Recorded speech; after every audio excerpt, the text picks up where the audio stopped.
Welcome to the Tipping Point Show. I'm Jimmy Evans. I'm so glad that you've joined me today. Today is a very special program because we're talking all about Israel, what's going on over there right now concerning Iran and the Iran attack last weekend, and now Israel's response to that attack. Brian Schrager is going to be joining me here in just a minute from Israel, talking about all that. Of course, he's been on the ground there this entire time, and so I can't wait to get Brian's insight on all of this. Now, before I get into this interview, let me just say we have our conference coming up September 20th and 21st. Dr. David Jeremiah will be there.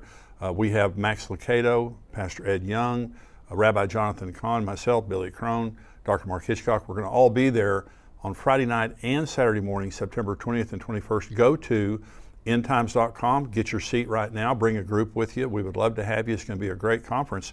We also live stream it, and so if you can't come, you can watch it from all over the world, live stream it. Go to endtimes.com. Also, we do marriage conferences. You know, a lot of people associate me with the End Times, which of course I teach on the End Times. I'm sitting in the studio of XO Marriage here in Southlake, Texas, and so we have a conference coming up this weekend in Houston. If you're married, you want to be married, whatever, it's at Grace Church in Houston, Texas. Go to xomarriage.com/conference and you can sign up and be there. I'll be speaking Friday night and this Saturday morning in Houston at Grace Church for this XO Marriage Conference. It's an excellent time just to tune up your marriage. Maybe you have issues that you're working through. Myself, Dave and Ashley Willis, Dan Leanne, Pastor Garrett Booth and his wife Andrea. We have some great speakers. You're going to get some great ministry. We'd love to have you. I'd love to see you there this coming Friday and Saturday. I'm pleased today to have joining me on the show our endtimes.com Israel correspondent, Brian Schrager. He's worked as a journalist in Israel since 2014, serving for 2 years as the head of the news division for Bridges for Peace, and until 2021 as the bureau chief for the USA Radio Network. He's joining me today to talk about current events in Israel. Well, Brian, thank you for joining me today, and you do a great job as our endtimes.com Israel correspondent. We appreciate all that you do. This a powder keg over there right now, to say the least.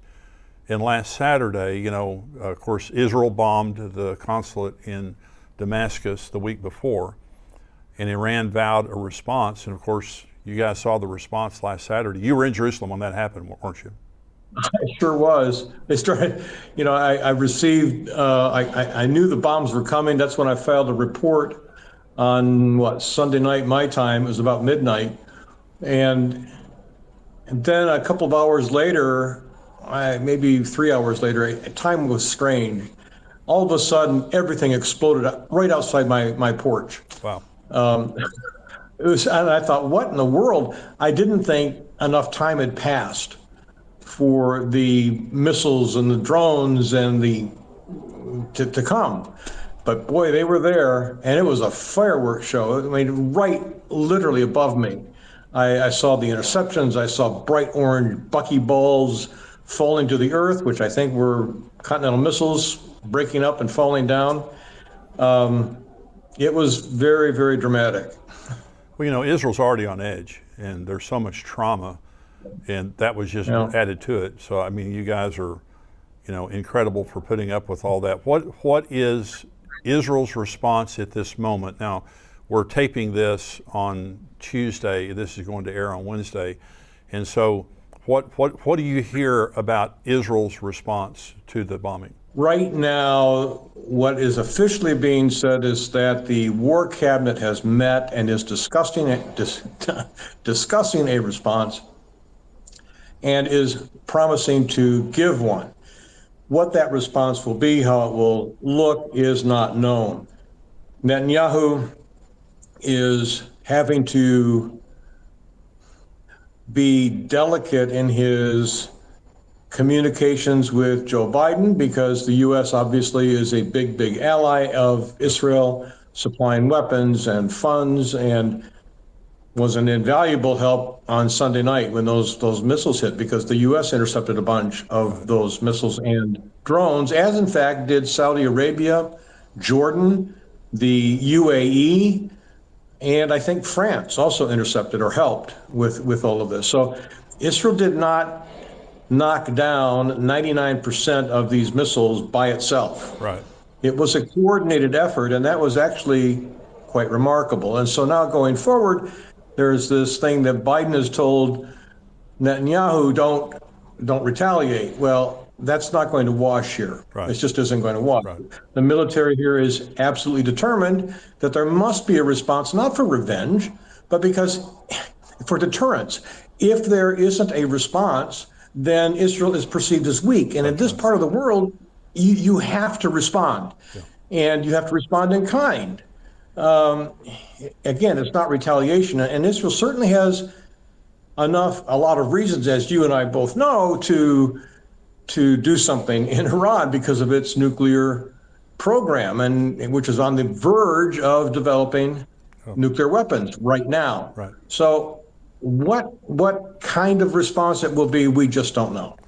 Well, Jeremiah 49 is a prophecy against Elam. Elam is southern Iran. And the prophecy says, I'm against you. God says, I'm against you, Elam.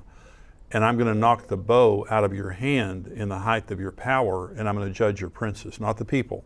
Because the people of Iran, millions are turning to Jesus and getting saved. Yes, but they are. The leaders in Iran are corrupt, and they, of course, believe that Allah has called them to destroy Israel and to usher in the end time. So this is a religious war.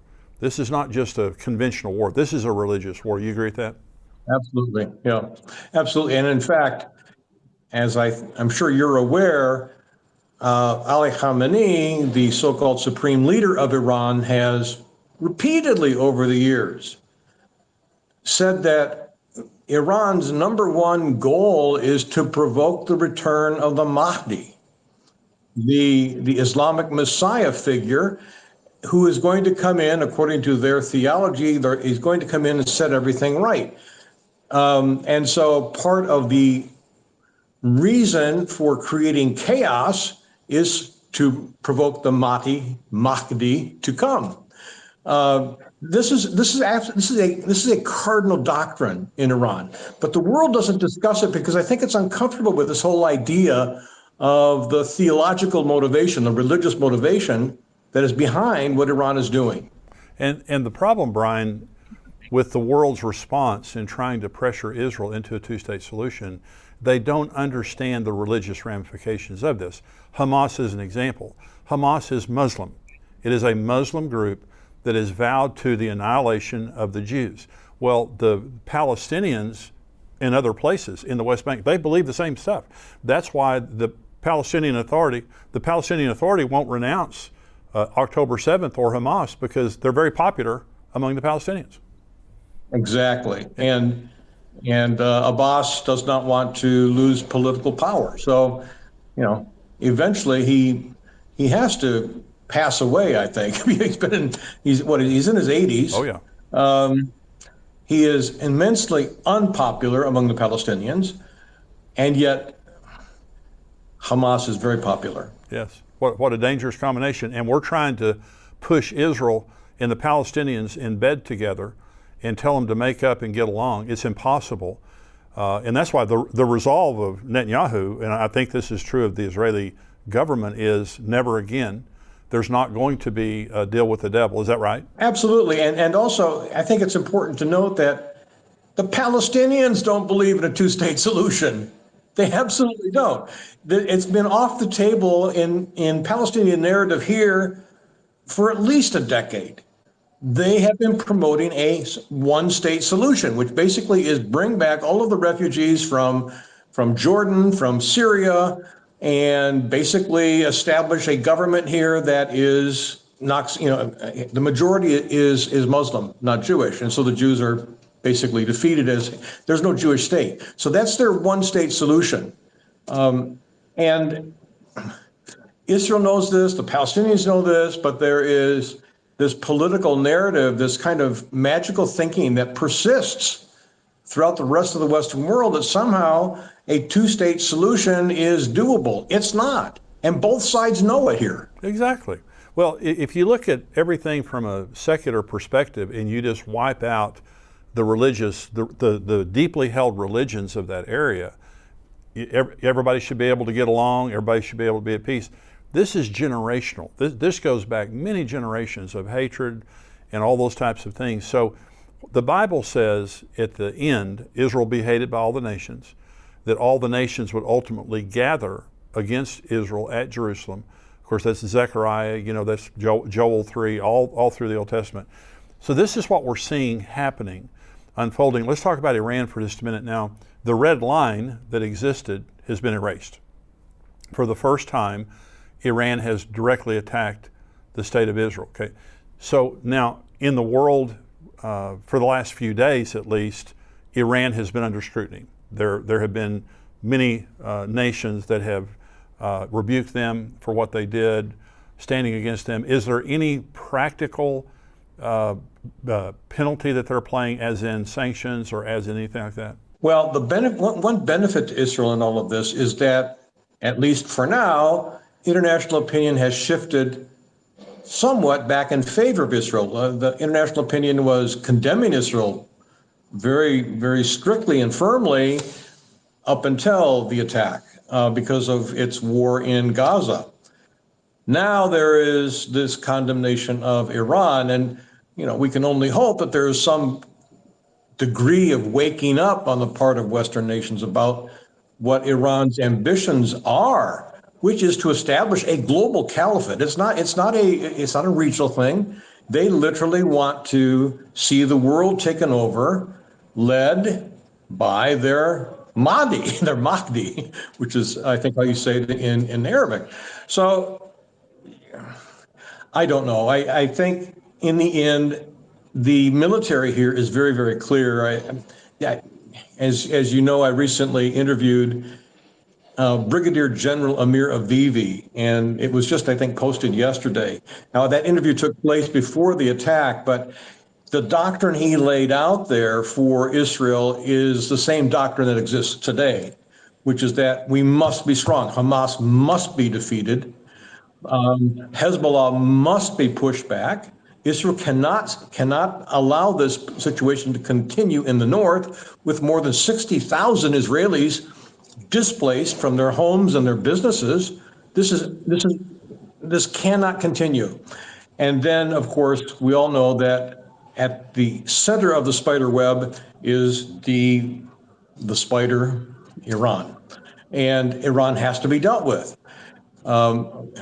When I spoke with General Avivi, I said, don't we risk, if we take on Iran, I said, don't we risk stirring up the hornet's nest of the new global alliance that's trying to take place with Iran, China, Russia, and North Korea, maybe Turkey? And he said, no, just the opposite. He said, if we don't respond, then those entities become emboldened. They believe that, all we've done so far is our sanctions. And they're overcoming those sanctions with their economic coalition. So they believe that the United States has the ability, the military ability to respond, but they don't think it has the will.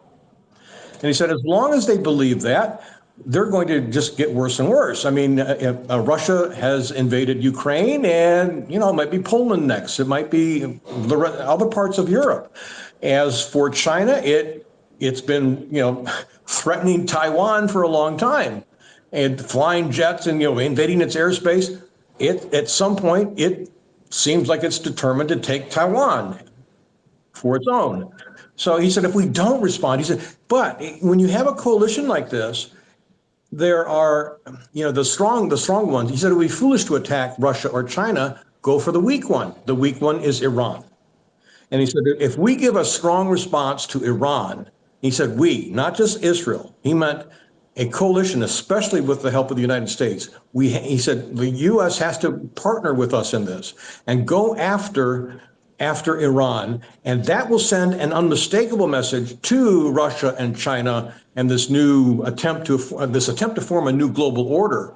And it will tell them, no, we are willing to stand firm. We're not just going to do words and sanctions. We're willing to fight for what is right. That's exactly right. Well, you said something earlier about Iran's desire for world domination. See, the word Islam means submit, and their vision is for world submission to Islam.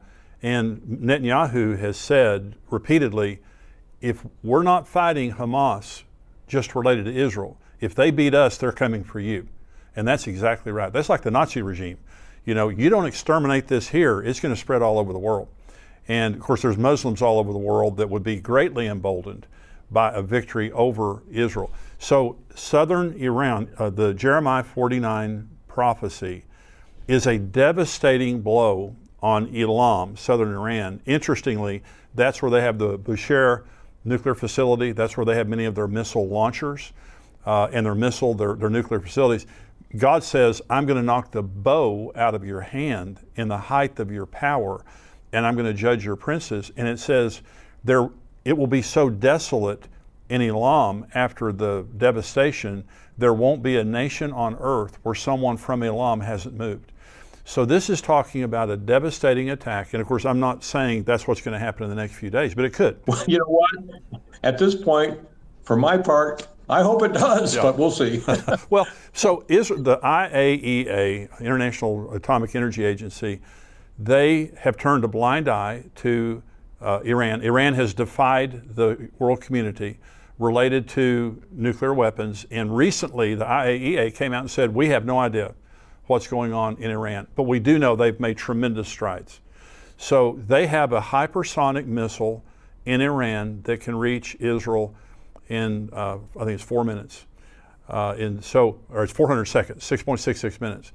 And so I think the missiles that came in last weekend, it took 4 or 5 hours for them to get there. Well, there were a mixture of things, and some of them were intercontinental missiles, and or ones that can go, I think, a range of 1,500 miles. I forget what the name of them, but they were launched later, and they did, in fact, arrive in Israel about 6 minutes after they were launched. So the drones were launched, and those took several hours, but they waited until the drones were close, and then they fired some of these other missiles, which came in rather quickly. Well, 2 years ago, my book Tipping Point came out, and in the book Tipping Point, I predict that Israel will strike Iran because it's an existential threat. Not only was the attack last weekend, but if they have a nuclear weapon, Brian, they're going to fire it at Israel. And one nuclear missile landing in Israel is game, set, and match. It's just it's devastation. And so it's an existential threat. They have now given Israel an opportunity to respond. Now, again, we don't know exactly how that response will play out. But the thing, Israel is known for decisive responses to military attacks. They're strong. You punch them, they're going to punch you back harder. And so whatever happens, I believe, like you, and like the general you were talking to, I believe it's going to be a decisive blow. So let's just say that Israel does respond here in the next few days. What is Israel's capability militarily to defend their borders? I mean, they've got a multi-front war going on, and it just seems like they're spread really thin. They are. The military objective that Israel embraced from October 7 forward was first, defeat Hamas, defend ourselves against Hezbollah, because there was a very keen concern that Hezbollah may launch a full-blown attack too. That was on everybody's minds on October 7 and 8. They didn't, but they have entered into the fray, and what's been going on with Hezbollah in the north is a virtual war. But Hamas has to be defeated first. Now that whole doctrine has been kind of mixed up or upset now because of the attack from Iran on Sunday. So we're engaging in speculation here. There's no doubt that Israel is spread thin in terms of manpower, and it really doesn't have, in my opinion, it doesn't have the necessary personnel to take on a full-blown war on two fronts. Now, as we have seen, Israel, in fact, withdrew most of its troops from Gaza before this attack from Iran, perhaps in anticipation of it, perhaps in anticipation of invading and dealing with Rafah in the south of Gaza. We don't know. I mean, this has been actually perplexing and troubling to a lot of Israelis. Why did we do this? Maybe they're ready for something to happen in the north. They knew that there might be a need for their personnel to go up there. Also, people needed a break. I mean, a lot of people hadn't seen their families or been to their work for months. So Israel has a lot of air power and military power, but it doesn't really have the personnel to fight a war on two fronts. If it goes after Iran right now, it's not going to be sending troops on the ground, obviously, to Iran. It's too far away. And if Iran decides to actually do something in a major counter answer and authorize Hezbollah to launch its 100,000 plus missiles, which can hit any place in Israel, then yeah, it's going to be problematic. But it's not going to be so much a boots on the ground thing. It's going to be all these missiles coming in again, like it was on Sunday. It's not going to be a conventional war. And Israel has tremendous firepower militarily. So let's talk about politics for just a minute, Brian. So Netanyahu is under fire, under scrutiny. Is there a movement to oust him? Well, there's certainly before October 7, there were about half the country was out in protests at least every Saturday night after Shabbat, calling for new elections. The coalition that Netanyahu put together after this last election is unlike any other coalition he's had in the past. In the past, his coalition has included the Haredim, the ultra-Orthodox Jewish parties, but he's always had if you will, a moderate, non-religious party as part of the coalition. And so what he was able to do was he was able to say to the ultra-Orthodox, I can't really do what you want me to do right now, because if I do, this other part of our coalition will leave and the government will fall, okay? That's not the case anymore. Now, everybody in his coalition is from these ultra-Orthodox religious parties. And his government is held captive to that. It can't stay in power without them. And so they've been driving an agenda which is often problematic. One of the things that is the greatest irritants in Israel is that the young men of these Haredim do not serve in the IDF. And we need the personnel. We need the boots on the ground. Now, they would not have to be even in battle. They could be doing support work, volunteer work, working in the background, but they won't do it. They absolutely resolutely refuse. And this is, when you have others, every Israeli here has a family member, a friend who's either wounded or fallen in battle. I mean, it is visceral here. And then to have a group of people within the country say, no, we're not going to do anything. We refuse to serve, to defend this country. But by the way, we want all your money. We want your money to come in to fund everything for us, but we won't pay. We don't pay taxes because they don't work, and they won't fight in the military. This is not a formula for endearing the government to the rest of the culture. So it's not. Sometimes I think in the U.S., what's happening in Israel is framed as if it was a U.S. left-right issue. It isn't so much like it isn't that. There's some of that, but it's actually more of a religious to moving towards secular, if you will. But it's a religious, ultra-religious to non-religious spectrum. Something, the good news in all of this is Jesus is coming. Jesus said, when you see all these things begin to happen, look up and lift up your head, your redemption draws near. And I believe that Jesus is, the rapture could happen at any time. Nothing else has to happen for the rapture to happen when Jesus comes for his church. Everything happening, all the signs of the times are pointing to the fact he's at the door. And so I'm just saying that's the exciting part, is we're not going to go through the tribulation. We're not going to go through the wrath. We're not going to see the Antichrist when he appears. We're going to be with Jesus, and I believe he could come at any minute. And so I want to thank you for being a subscriber to endtimes.com. If you're not a subscriber, go to endtimes.com, become a subscriber. But I also want to ask you for some help today. Months ago, we did not have Brian Schrager as our Israel correspondent, but we needed one. And I asked you guys to help us financially, and you did, and we hired Brian. Brian's been a huge blessing.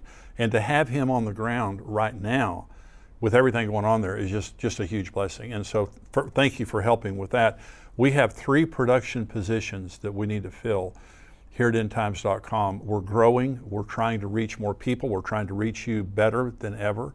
We don't raise our price for a subscription at $7 a month, but we do ask you if you would pray about helping us. Some of you, the Lord has blessed you financially, and you have that ability. I'm just saying we need you. These are the end times, I believe, and I believe this is a critical message to be sent out to people in the midst of all the anxiety and the deception that's happening. People need the truth, and so we rely on you to help us financially to do everything we do. And right now we need several production positions. And so go to endtimes.com if you can help us. Some of you have really been touched by this ministry because you tell me. You write in, or I see you on the street, you tell me. And if this ministry's touched you and the Lord's blessed you financially, would you help us? Anything that you give is going to be a blessing. Some of you could give more. You give an extraordinary gift to help us. We will use that to help to hire some positions to grow this ministry, to reach people, as many people as we possibly can before